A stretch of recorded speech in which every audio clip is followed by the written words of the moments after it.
Mérène Rodriguez. Aujourd'hui, je vous parle de mon expérience de burn-out.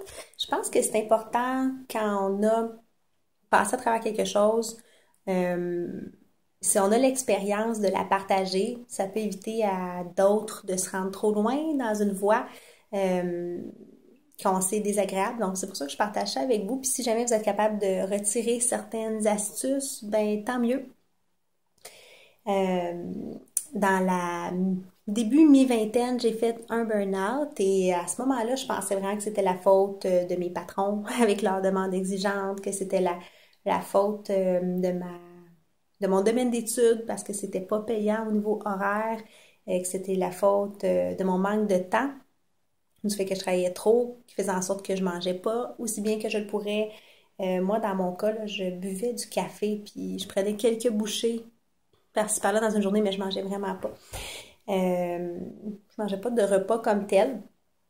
Et dans ma tête, c'était pas de ma faute. J'étais victime du temps, j'étais victime de mon travail, j'étais aux prises, j'étais vraiment prise. La réalité, c'est que c'était moi qui savais pas comment imposer mes limites. Tout d'abord parce que je les connaissais pas. Donc, je connaissais pas mes limites, je connaissais pas mes valeurs, je savais encore moins comment les communiquer, ça c'est sûr et certain. C'était moi aussi qui avais accepté de travailler dans un domaine peu payant.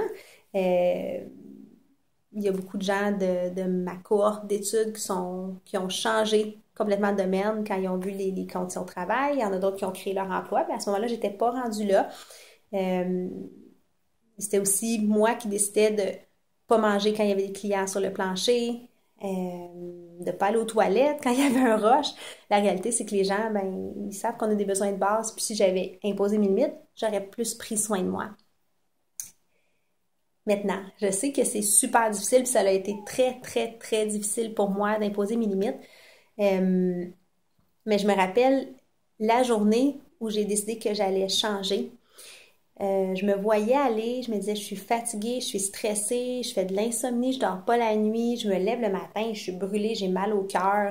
Là, j'ai dit, ça marche pas, faut vraiment que je prenne des vacances. Moi, je pensais pas qu'il fallait tant que je change comme personne. Je me suis dit, il faut que je prenne des vacances. Là, je suis due pour recharger ma batterie. Et quand j'ai demandé à mes patrons d'avoir 2 semaines de vacances, on m'a dit, non, non, non, non, non, Méranie, on est en décembre, on a vraiment besoin de toi, la grosse période s'en vient. Mais là, je me suis mis à calculer dans le milieu de l'entraînement, si je peux pas partir en décembre, puis que janvier, c'est la grosse période, et février aussi, je partirai pas avant 3 mois, c'est sûr que je me rends pas là, je vais vraiment perdre ma santé. Donc, j'ai insisté un peu et la réponse est restée non. Et c'est là. La réponse me satisfaisait pas, puis j'étais pas prête à l'accepter.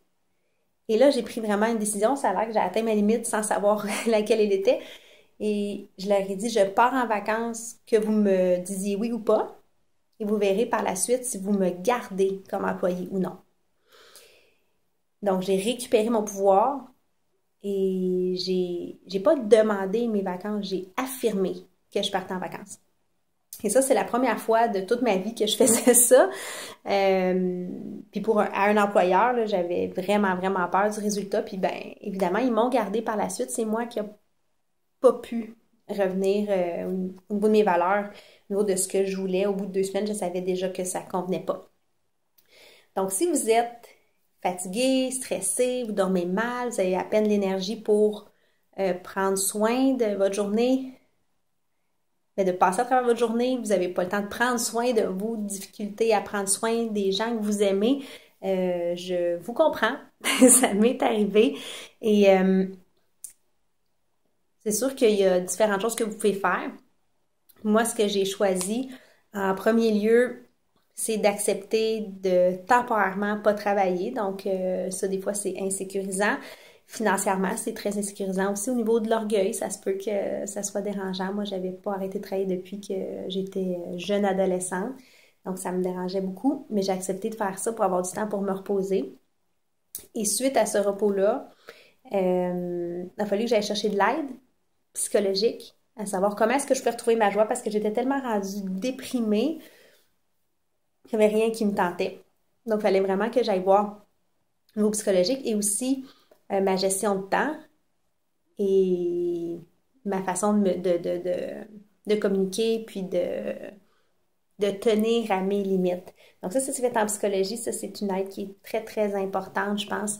Dans notre société, on prône beaucoup les antidépresseurs. Moi, c'est pas ma voix, c'est pas mon message. Si vous êtes rendu trop loin puis vous en prenez, ben arrêtez-les pas, là. Mais je pense qu'il y a beaucoup de voies naturelles qui sont possibles. Moi, j'ai vu un membre de ma famille être sur antidépresseur une bonne partie de sa vie, puis elle était jamais complètement dépressive, mais elle était jamais heureuse non plus. Donc, j'ai choisi de ne pas suivre cette voie-là. Et j'ai choisi la supplémentation naturelle. Moi, ça a été vraiment transformationnel. J'ai aussi changé mon alimentation. Et suite à ça, ben, je me suis fait former dans ça tellement que j'ai trouvé que ça avait changé beaucoup de choses au niveau de ma santé physique et mentale. Puis ça, définitivement, ça l'a tout transformé. J'étais une kinésiologue avant qui s'entraînait 3 fois semaine, après ça 2 fois semaine. Oups, je m'entraînais plus pour un mois parce que j'avais jamais d'énergie, je n'étais pas capable d'être constante. Ça s'est complètement résorbé avec l'alimentation et la supplémentation. Donc ça, c'était un deuxième outil. Je vais revenir sur vraiment apprendre à se connaître, prendre le temps d'apprendre à se connaître, apprendre nos limites, puis d'apprendre à communiquer. Puis oui, ça va brasser des gens autour de soi. Parce que quand on change, c'est sûr que nos relations changent. Puis les gens, sur le coup, sont un peu réticents, mais à la longue, ça vaut vraiment, vraiment la peine. Ça se peut que ça fasse un ménage aussi dans l'entourage que vous avez. Heureusement ou malheureusement, mais on fait avec ça quand on s'aligne à soi. Puis moi, il a fallu que je change de travail parce que ça ne répondait pas à mes valeurs, mais ça a été la meilleure chose qui a pu m'arriver parce que je suis devenue entrepreneur. C'est là que mes débuts à mon compte sont arrivés. J'ai fait, ben si je veux vraiment le genre de qualité de vie qui va avec mes valeurs, il faut que je sois à mon compte.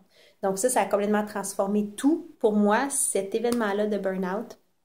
J'aurais jamais cru que je serais entrepreneur, j'aurais pas cru que je travaillerais en alimentation, supplémentation, j'aurais pas cru que j'aimerais autant travailler au niveau de tout ce qui est l'état d'esprit, puis j'aurais pas pensé que j'aurais l'énergie puis la santé que j'ai actuellement. Donc si là, vous êtes en ce moment dans un tourbillon un peu noir là, par rapport à une dépression ou un burn-out, faites-vous-en pas, il y a des outils et on s'en sort plus fort quand on décide de changer. Donc, des fois, il en tient à juste une décision. J'espère que vous avez été capable de trouver des outils dans cette vidéo-là. Puis si vous avez besoin d'aller plus loin, gênez-vous pas pour m'écrire, ça va me faire plaisir.